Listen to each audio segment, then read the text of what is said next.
like to welcome you all tonight to a debate on 9/11. I assume that is what you're all here for tonight. The title of the debate is, Was 9/11 an inside job? Having discussed questions before this debate, we haven't been able to come up with the exact question I want to ask you, but really, who 100% believes the official story? Okay, right.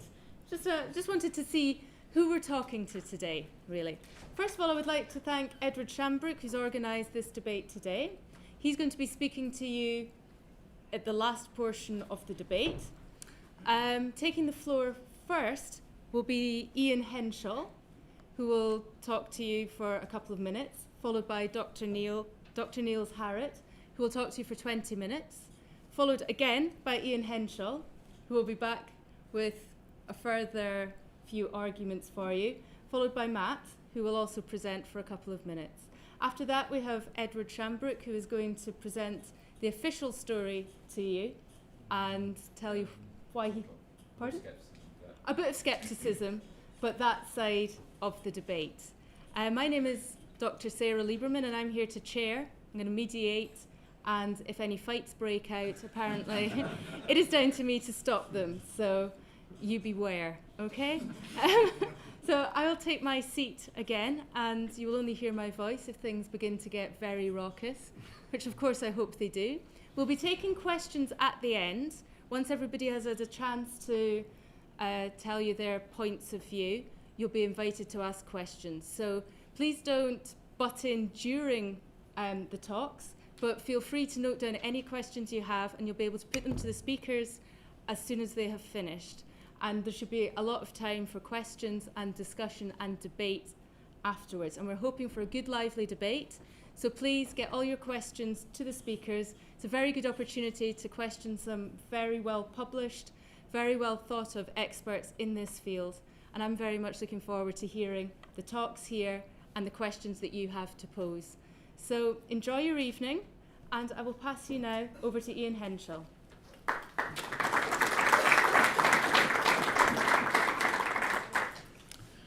Well, I assume that applause was for Sarah rather than for me. I'm the author of a book called 9/11 Revealed. It was serialised in the Daily Mail, which isn't 100% good thing, at least as far as the Guardian readership's concerned. I've addressed the Oxford Union on the subjects of 9/11, and I used to be a regular guest on Talk Sport Radio, so I've been at the top of the academic level, in the middle, and at the very bottom. So it's a pretty wide story, 9/11, of wide interest. I'm just going to introduce and sort of really just add to what Sarah was saying.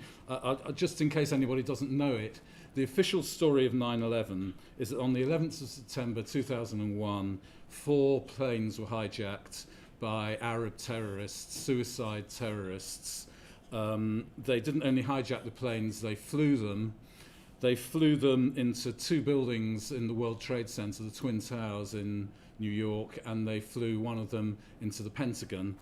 And it was all organized by Osama bin Laden, who was the head of Al-Qaeda, which was a hugely powerful force. And fortunately, 9/11 woke America up to the threat of Arab terrorism. There was almost certainly going to be further 9/11s, and if not that, there were going to be truck bombs going off for the foreseeable future. The effects of 9/11, and some of us say these were intentional effects, were that there has been an era of wars, there's been an era of mass surveillance. We've really hunkered down into another Cold War. Probably a lot of people here aren't old enough to remember the Cold War, but it wasn't particularly good, and a lot of money was wasted and so on. I'd just like to mention that amongst the victims of the 9/11 attacks, the vast majority of the victims of the 9/11 attacks were actually, in this sense, the people of Afghanistan and Iraq, most, if not all of whom, had no part whatsoever in 9/11, but many of whom found themselves blown up by American bombs, which were justified because because of 9/11, that I won't try to replicate the convoluted logic by which those bombs were justified, but we all know that our media will explain it in that way. Now, I'd just lastly like to say that our side are not saying that that 9/11 was entirely a false flag operation. We're not saying there weren't any hijackers, there weren't any planes. We're not disputing everything about it. We're just saying that it couldn't have been carried out in the way described by Al-Qaeda acting alone. They had to have inside help. And the culprit, we will be suggesting, although we can't be 100% sure, is almost certainly the CIA, people within the CIA. And having said that, I'm immediately going to say one final point by way of introduction, and that is that we're not saying, if we say sloppily, well, the American government had a hand in 9/11, we do not mean that it was discussed at all levels. It was then, debated secretly in Congress, and then in the Oval Office they signed an order, yes, carry out 9/11. That's not what we're suggesting. That's not how these things work. What we're suggesting is that the rogue elements within the US government helped the 9/11 attacks to succeed in a way that they couldn't have done if they hadn't had that help. And that most of the US government is totally innocent. We're not accusing very many people at all, actually. But I doubt if we'll have time to get into the detail of exactly how it could have been carried out in this debate. So that's really all I've got to say. And now here's Niels. Here we go. I show you something.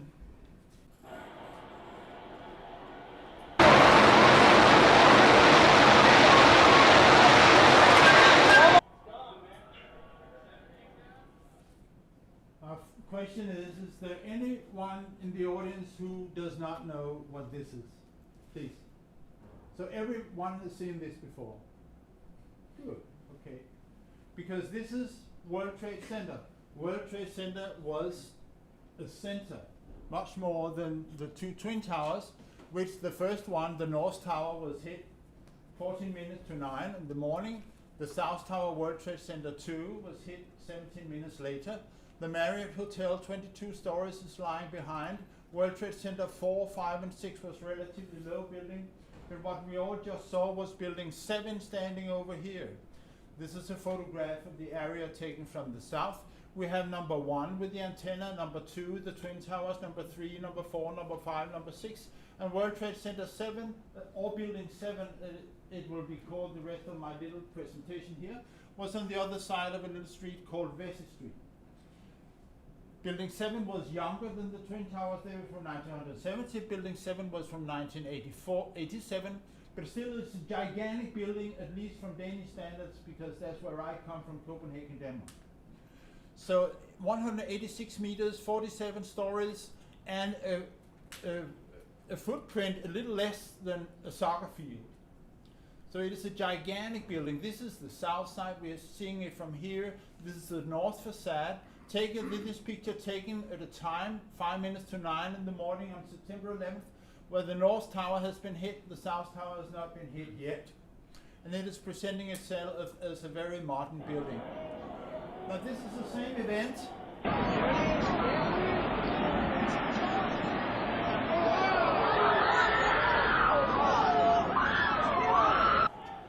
And this one was taken down along a street called West Broadway Street. You can see from a distance this was not a chicken shack in the backyard. And the next little video I'll show is taken from Midtown Manhattan. So you can see that the building is going down completely symmetrically. Show you a videotape of the collapse itself. Describe that. Now we go to videotape the collapse of this building.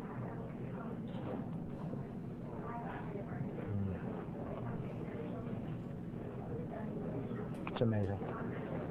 Amazing, incredible, pick your word. For the third time today, it's reminiscent of those pictures we've all seen too much on television before, when a building was deliberately destroyed by well-placed dynamite to knock it down. So, and the building came down into a little tiny pile, which we see here, 20 meters high, 2 stories high, and without making any damage on the building's around it. This is the same pile taken from the south, and you see the steel frame, which we'll return to. You see the undamaged building, and it is simply falling into its own footprint. And to illustrate the enormity of this event, I'm putting in a picture from the days when everything was okay. This is a little less than the soccer field. They are almost 200 meters down to the ground, and still this building manages to fold into a pile without barely getting onto the sidewalks across the street. Now, what we're dealing with falling objects, and this is the question for my little presentation. How does the building come down? We have to dig into the very roots of science.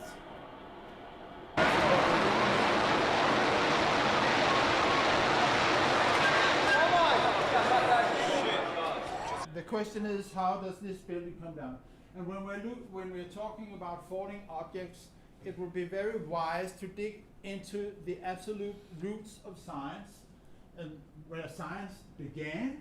And this was in 1593, when Galileo Galilei, at that time living in Pisa, was entertaining himself and the citizens of the village by throwing objects out from the tilting towers. And this was the first systematic quantitative experiments in the history of science. And out of that came two laws. According to the second of these, the dropping distance for an object is proportional to the square of the time. This is Galileo's second law. So going back to building 7 and looking at how fast this building actually comes down, we are going to track the northwest corner on its way down here. This is the video, and we are taking the velocity in all these points. These are coming out as in this graph, where we are displaying velocity in meters per second against time per squared. So we can see after 2 seconds the velocity downwards. All these points are going downwards because the building is going downwards. After 2 seconds we have a velocity of 14 meters per second. After 3 seconds we have a velocity of 24 meters per second. So the speed is increasing as we are going down here.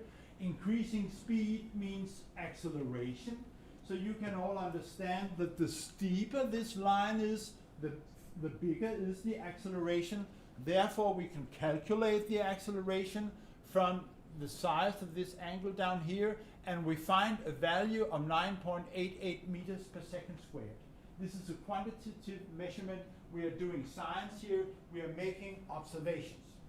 And now I want to call in another witness for this presentation, Sir Isaac Newton, who came to Cambridge in 1661. In 65 already, he wrote a paper on gravity, so he also knew about falling objects. Most famously is his publication from 1687, Philosophia Naturali Principia Mathematica. Here we see the front page of this most important book in science. And you've all heard of Newton's law of motions. They are in this book, together with many other things. So I asked Sir Isaac, what does it mean actually that we have constantly increasing speed? And he said this is constant acceleration. Maybe we could have figured that out ourselves, because there's been 325 years since the publication of his book. And then I told him we came out with an acceleration of 9.88 meters per second squared. And then he said, this is free fall. And what does he mean by free fall? Well, this should be taken literally. It means that when you have an acceleration of 9.8 meters per second squared, it means that the object is falling freely. If somebody had, and this is what is happening to the 47th story of Building 7. If somebody had been standing on the 47th floor holding a stone, an apple, or a ball out of the window and releasing it at the same time that he or she started moving, the ball would fall at the same rate, speed, velocity as the 47th floor. I have a little video illustrating this. This is free fall. The ball has started to drop, yet 7 World Trade is still above the starting line. At the 1 second mark, 7 World Trade and the ball are still even. Difficulties around the area. New Jersey Transit outbound Hoboken Terminal. 7 World Trade indeed falls 100 meters in 4.5 seconds. So Sir Isaac, even then he came up with a formula saying that the falling distance is proportional to the time squared. And this is Galileo's second law. Please notice this from 1593. But Sir Isaac Newton came up with the proportionality constant here. That's what he provided. So it's fairly easy actually to calculate how long time does it take for an object to fall 2 meters. And now I'll do a little physics demonstration for you, ladies and gentlemen, which is involving my hairbrush. My hairbrush. And please notice what is happening now. I put it down on the floor. Now it's lying on the floor and it remains there. It is in equilibrium. Now I work on my hairbrush. I'm using my muscles. I'm lifting the hairbrush to a height of 2 meters. Now I have worked on the hairbrush. Now the hairbrush has energy due to my work. It has potential energy. You can get the work back if you put a string on the hairbrush around a little wheel and you make the hairbrush, it can pull, it can lift another thing, or it can run a generator or something. You can get the energy back. If you do not do that, if you release the hairbrush, all the potential energy of the hairbrush will go into accelerating the hairbrush at free fall acceleration. It will take 0.66 seconds. I count to 4, I release it at 3. 1, 2, 3, 4.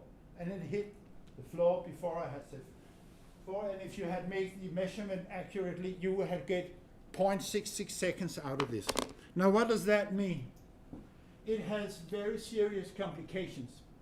It means that there is no way around the fact that when the 47th story of Building 7 came down, there was a 9.8 meters per second squared acceleration.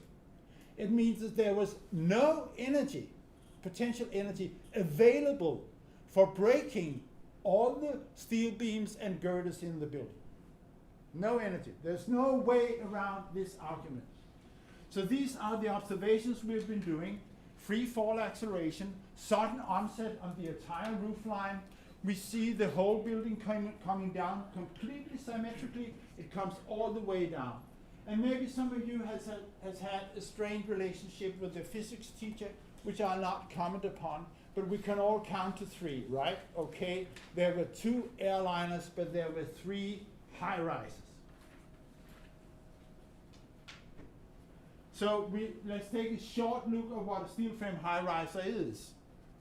This is a building taken of the north of the Twin Towers during construction. There were 47 core columns, 236 perimeter columns all the way around. And these were quite big columns. They were different. Some of them were solid, and some of them were so-called box columns. This is a box column. But this is heavy duty. Okay, and they're going half a kilometer into the air, holding, in this case, 320,000 tons of twin tower. Building 7, I don't have exactly the same picture, but in this drawing, the artist has removed all floors, all windows, and all doors from Building 7, and what is left is the steel frame of Building 7. This is what we are seeing collapsing. This is what is holding the building total.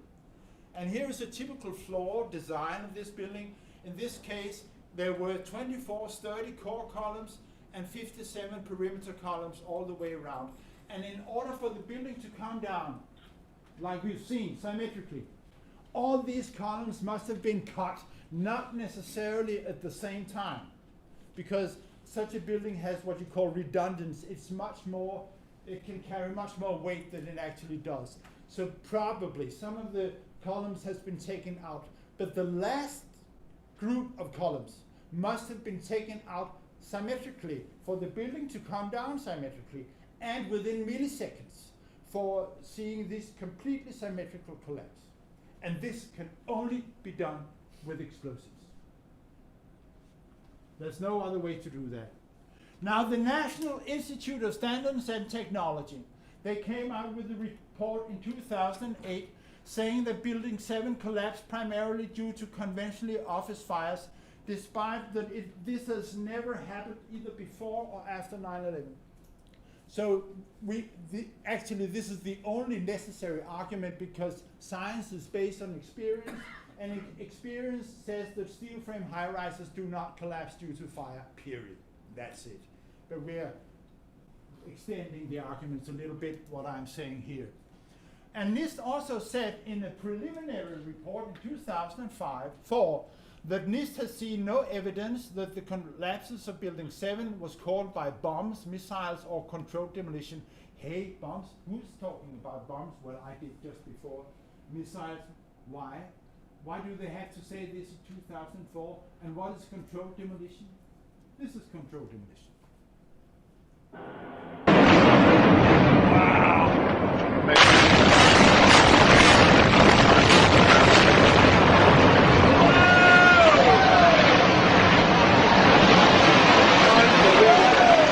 Unbelievable. Wow, that's like a goosebumps. Unbelievable.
Going back to Galilei, in 1633, he had to go to Rome because unfortunately he had written a book in which he wrote that the universe, the center of the universe was the sun, and that the earth was circulating around the sun. This was heresy according to a law from 1616. So he had to confront the Inquisition. He was taken into custody for 4 months.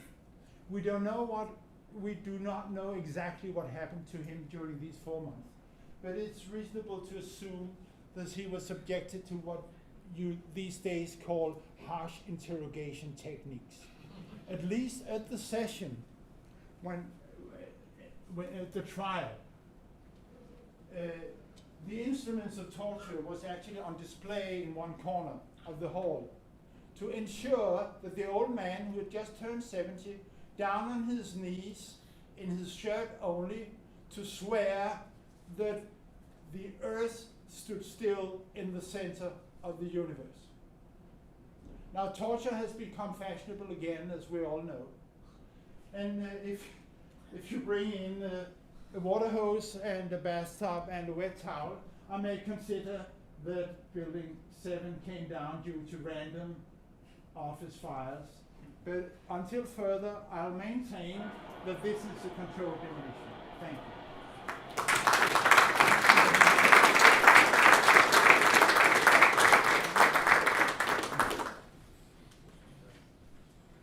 Thank you very much. I'd like to invite Ian Henshaw up now to present his arguments. Thank you very much, Neil.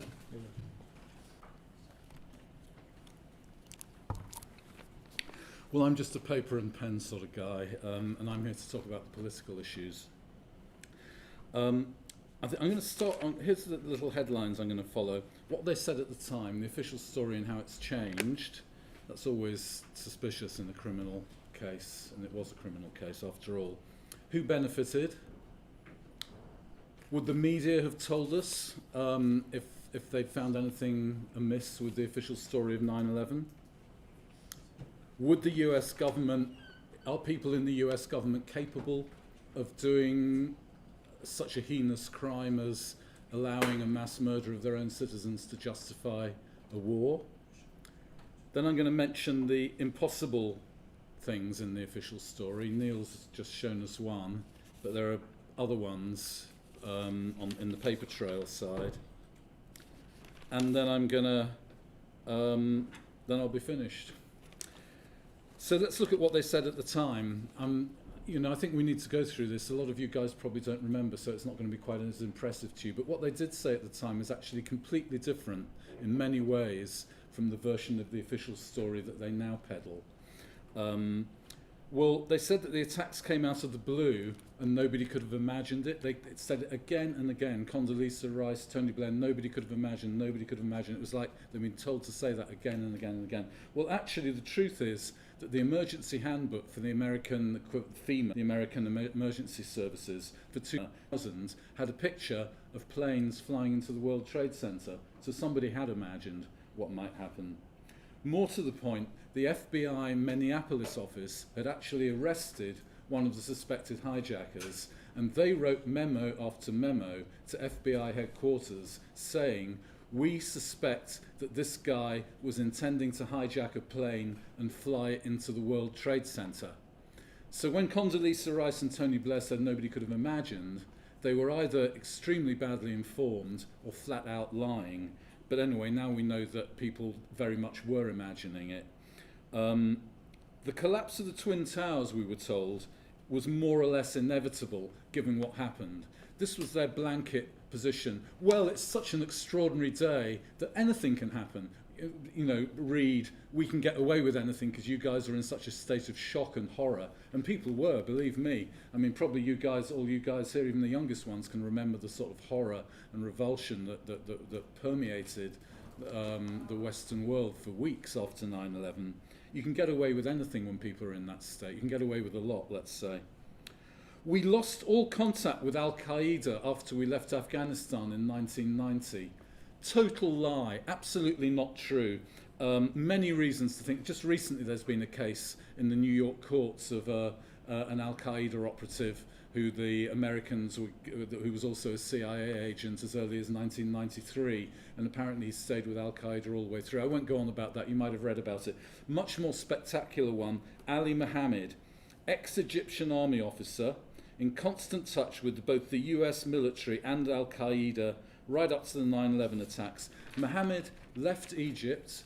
He was hired by the US military. I'm not sure quite what his rank was. I'm not sure if anybody knows. He was trained at Fort Bragg, the special operations section of the US military. He went, you couldn't make this up. I promise you, this is all documented.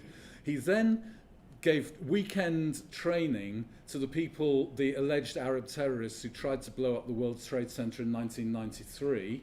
He trained them. He later trained Osama bin Laden's personal bodyguard, and he did one or two other things, but those are the main, most spectacular things that Ali Mohammed did. The official line on Ali Mohammed is that he was a triple agent, that they thought he was a double agent working for them in Al-Qaeda, but actually he wasn't. He was working for Al-Qaeda. Of course, in the intelligence world, you can get away with any number of arguments like that. That may be true, it may not be true. He's never been tried. He's not in Guantanamo Bay. Nobody knows where he is. He's somewhere under the control of the American government, I would suspect living very well. That's the story of Ali Mohammed. And just remember, they said, we lost contact with Al-Qaeda. Of course, they don't ever do that. Intelligence services losing contact with people, it's a bit like drug dealers throwing away their address book, you know. Intelligence services are all about who your contacts are. Anyway, important point that, I think. Now I'm going to get on to who benefited. And let's face it, I think you I don't want to sound too cynical, but 9/11 was a godsend for many people in Washington, particularly the Project for a New American Century, which was basically the George Bush White House before they won power. And they wrote that the US must have bases in Iraq, whether or not, and that's a quote, whether or not Saddam Hussein is still in power. And they say that this would take a long time, which is, of course, unfortunate from their point of view. And now I'm quoting again, absent, that's American for without, absent a Pearl Harbor type event. So that's who benefited, in their own words. A Pearl Harbor type event arrived. They would say it was just lucky. I would say they helped it arrive. And it gave them what they knew they wanted, bases in Iraq. That was the strategic goal, it always was. So they benefited by their own statements. Bush benefited politically. He was in deep political trouble. Once again, many people here might not remember this, might have been too young. He stole the election. Bush should never have been president. He actually lost the election in Florida, which is the key state. But the Republicans took it to the Supreme Court, which had a Republican majority. And Bush was actually given the presidency by the Supreme Court based on their refusal to have a proper count of the vote in Florida. Now that's all quite murky, but the important thing to remember, which many people don't know, especially not in the UK, is that within about a month of 9/11, under Florida state law, the votes would have been properly counted and the results of that recount would have been announced. And the result of that recount was that Bush lost Florida and he should never have been president. That's what was coming up had not 9/11 got in the way. So Bush did very well out of it. Vice President Cheney, he was the sort of, the bad guy of the administration. His company made massive profits out of the war budget in Iraq, Halliburton they're called. They made billions of dollars. There is a story that Cheney somehow didn't make any personal profits whatsoever out of this. Not true. There's some debate as to whether he made hundreds of millions, tens of millions or billions personally out of 9/11, but he certainly did very well, and his cronies did very well indeed out of 9/11. The Us Patriot Act, which was basically something that, in a sense was quite similar to Hitler's Enabling Act in 1934, it basically did away with practically every civil right that the Americans thought they had. That had been written before 9/11. It was rolled into that atmosphere of panic and fear and shock. Most congressmen admitted that they hadn't ever read it. 9/11 made that possible, and it's under the Patriot Act that these current scandals with the NSA, the snooping, the totally pervasive snooping, where they've basically got everybody's phone message, everybody's email, and pretty much the whole planet. That was the US Patriot Act. We've got to thank for that. The CIA did wonderfully out of it. George Tenet was round at George Bush's office 3 days after 9/11. It might have been 4 days. $18 billion of extra expenditure. Tenet had the list ready. He didn't work on it. He had it ready. So that's, how did he know he was going to need it in such a hurry? And also, of course, they got the permission to kidnap and torture, which the CIA have always done. But for about 20 years, after the last previous set of shock horror revelations about what they were doing, they were banned from torturing and banned from assassinating and kidnapping people. They got the right to do that back. Very important if you're a CIA black ops specialist. That's something they really wanted back, and they got it. And of course the media got a great story. Nobody's more cynical than the media themselves, and they admit, that basically wars sell newspapers. Sorry to be so sordid about it, but that is what everybody knows in the media. So let's get to our next question, because it's often said, well, surely the media would have found out if 9/11 was an inside job. They'd have told us. That's what they're there for. That's their job. I know a senior judge And I told him, sometime after 9/11, I thought it was probably an inside job. I thought he might take an interest. And he just simply said, well, I'm just a judge. It's the media that have got to decide on that. And until the media tell the establishment, the rest of the establishment, 9/11 is an inside job. So it's very important, would the media have found out and told us? Well, let's have a look at some examples of how the media's behaved over the last 20 years. Hillsborough. I don't know if anybody, that came up quite recently, when finally the truth came out about Hillsborough. The police had systematically perjured themselves on a massive scale. A local firm of solicitors had organised it. Many people had gone to everybody they could think of the Hillsborough victims, to complain. Certainly they went to the media time and again, many, many times. There was a judicial investigation.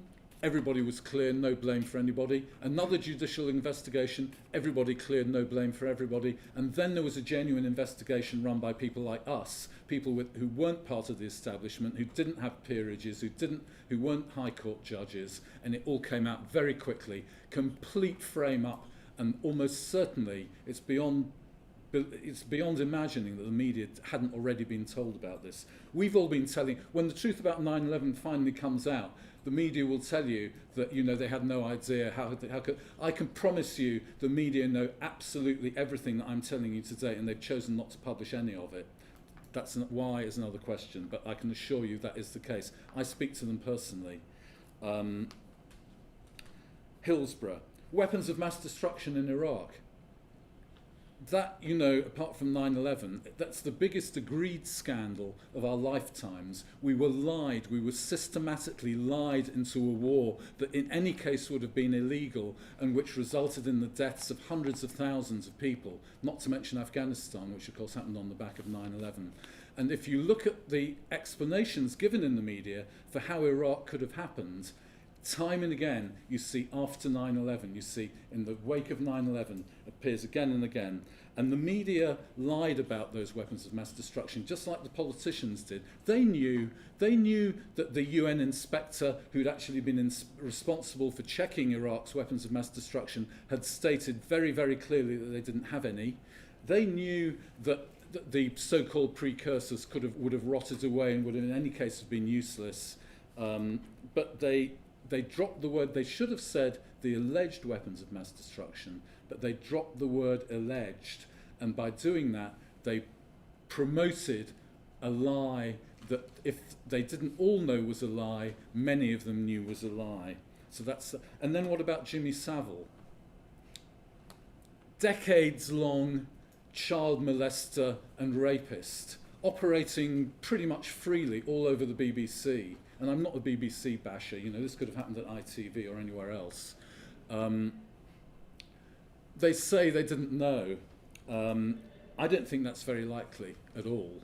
But let's just listen to what Ken Clarke, the very eminent and politician, commented. He said, no journalist or politician would have dared to take on Jimmy Savile before he was dead.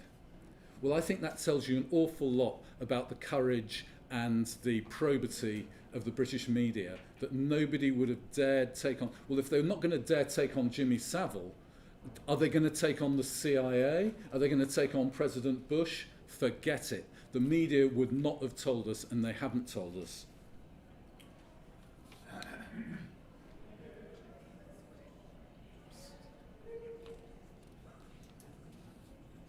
Okay, now let's look at what we haven't been told. I think, when normally in a crime, the investigators look out, to try to find out what the evidence is. Oh my goodness, I better race through this. I'm sorry, I always expand on my notes. There's a huge lot of gaps. We have no pictures of the Pentagon attack plane. We have no flight manifests for the allegedly hijacked planes. The congressional report linking the Al-Qaeda attackers to Saudi intelligence still hasn't been reported. Next question, would the US government do something like this? Well, take a look at the internet. You'll find something called Operation Northwoods. the Joint Chiefs of Staff's signature is on a document saying we could fake the death of 300 Americans in a fake shoot down over Cuba, which we could use as a justification for invading Cuba. And to make quite sure that it had its full effect, it was going to be followed up by a series of bombings in Florida, all conducted by the Pentagon. That's on record. Nobody can deny that. So yes, they would do it. Possibly not all of them would have intended to murder so many people. An operation like this is compartmentalized, as the saying goes, so not everybody who participates in the operation knows what they're really doing and what the goal is. Here's just a string of impossibilities. We've heard Niels's impossibility about how the towers couldn't possibly have collapsed at free fall speed except with some sort of accelerant, i.e. explosives. The main point here, and I'm down to sort of probably about half a minute, is that the alleged hijackers did not have the skills needed to fly the planes. Well, when they hijacked the planes, there's actually very little evidence that those planes ever were hijacked. No hijack alarms were sent off. Pilots all have a sort of dead handle. They can set off a hijack alarm. Didn't happen with any of these alleged hijacked planes. But anyway, apart from that, the hijackers did not have the ability to override the autopilot. They did not have the ability to navigate without autopilot halfway across America. But above all, they didn't have the ability to fly heavy passenger jets at top speed, over top speed actually, according to some of the official reports, at pinpoint accuracy into any of those three buildings, and particularly not the Pentagon, where they approached at ground level, above maximum speed, literally something like 20, 30 foot above ground level. We know this because the video has been released. It doesn't show much, but it does show that the object, whatever it was, approached at ground level, top speed, impossible. Even fighter pilots couldn't do it flying a normal passenger jet. And most people think that a passenger jet would probably have broken up or crashed if anybody tried to fly it at ground level at that speed. And then finally, this is the big one that's come out recently, although you'd have to read the papers, very hard to find out. Richard Clarke, who was the head of counter-terrorism at the White House at the time of the 9/11 attacks, he is the man who is best placed to know exactly what was going on between the CIA and the Pentagon and the White House. He's now said, with great reluctance, because these were friends of his, that the CIA made a decision to protect the alleged hijackers from arrest prior to 9/11. If the CIA had not made a decision, not an omission, but a decision to protect the hijackers from arrest, then 9/11 obviously couldn't have happened. So, just for that reason alone, apart from the impossibility, apart from the fact that you can't trust the media to tell you the truth, apart from the fact that the story's changed massively, apart from the fact that they would do it because we know they were plotting it with Operation Northwoods, we know on the testimony of Richard Clarke that the CIA allowed 9/11 to happen. There's a lot we don't know, a hell of a lot we don't know. Maybe some of it will come up in the questions. But what we do know is that 9/11, in that sense, was an inside job.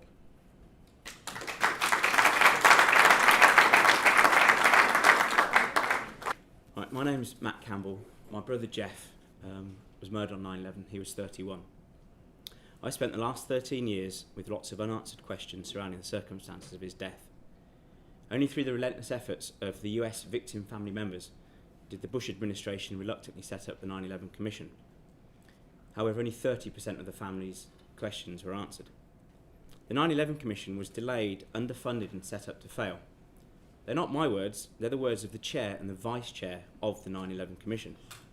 One 9/11 Commissioner, Max Cleland, resigned, calling Washington's official 9/11 investigation a whitewash, a scandal, and he also said Bush is scamming America. There's also Henry Kissinger's initial appointment as the chair of 9/11 Commission, until family members forced him to resign, as he would have had to disclose his conflict of interest with his Saudi clients, one of which was a member of the bin Laden family. 25% of the footnotes in the 9/11 Commission report refer to CIA interrogations of alleged Al-Qaeda operatives who were subject to techniques such as waterboarding. The conclusions simply can't be trusted. The 9/11 Commission report is full of omissions, distortions and anomalies, not least the omission of Building 7, which Neil's covered earlier. To not investigate Building 7 in the 9/11 Commission report, this is a building which at the time would have been the third biggest building in the UK, is criminal to not investigate, not even mention it. It's criminal. Last year in the USA, I met police officers, military, firemen and Pentagon staff, many of whom who were there on 9/11. They don't believe the official story. Last year I also visited the chief medical examiner in New York to view a small bone fragment of my brother and hold him in my hands. There are still over 1,100 people, that's 41% unidentified from World Trade. Only tiny bone fragments remain. Everything else is dust. Fires and their apparent cause of buildings' gravitational collapse do not create mushroom clouds. They do not pulverise concrete, office furnishings and people. Explosives do. In the UK, I've met with the Chief Inspector and District Commander, the Met and counter-terrorism officers to discuss my concerns regarding the official narrative. Without exception, all of them had previously, unquestioningly accepted the official version of events. None of them knew about Building 7 or seen its free-fall collapse, thank you very much mainstream media, and they were amazed when they were shown footage of it.